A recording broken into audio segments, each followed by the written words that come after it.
Hi everyone, I hope you're doing well and welcome back to the AI Tech Explained Right channel, the place for AI professionals and enthusiasts to stay updated with AI advances. In this video, I will talk about a new series of OpenAI models, the OpenAI O1 models, which are a new series of reasoning models for solving hard problems.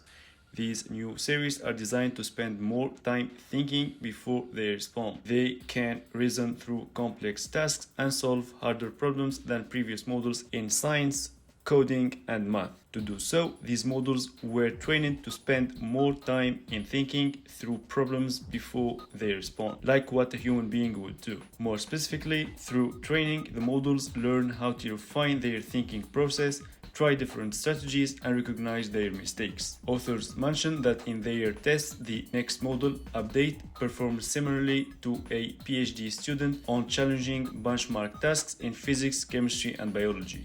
The model also excels in math and coding. If we compare it now to GPT-4o on the International Mathematics Olympiad, the latter correctly solved only 13%, while the reasoning model scored 83%.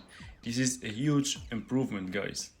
The model also reached the 89th percentile in code forces competitions. More details on evaluations are coming in my next video, guys, so stay tuned to my videos. In contrast, this early model doesn't yet have many of the features that make ChatGPT useful, like browsing the web and uploading files and images. For many common cases, GPT-4o will be more capable in the near term. But for complex reasoning tasks, the models represent a new level of AI capability. If we talk about safety now, authors came up with a new safety training, which make the models to reason about safety rules in context, which make them able to apply them more effectively. Now, whom these models are for? Authors say that the enhanced reasoning capabilities may be particularly useful if you are tackling complex problems in science, coding, math, and similar fields. For example, O1 can be useful to healthcare researchers to annotate cell sequencing data, to physicists to generate complicated mathematical formulas needed for quantum topics, or to developers in all fields to build and execute multi-step workflows. It's important to mention the existence of an extremely cheaper and faster mini version of OpenAI O1 called OpenAI O1 Mini, which is particularly effective at coding. The model is 80% cheaper than O1 Preview, making it a powerful, cost-effective model for applications that require reasoning but not broad word knowledge. Now, who have access to OpenAI O1 series?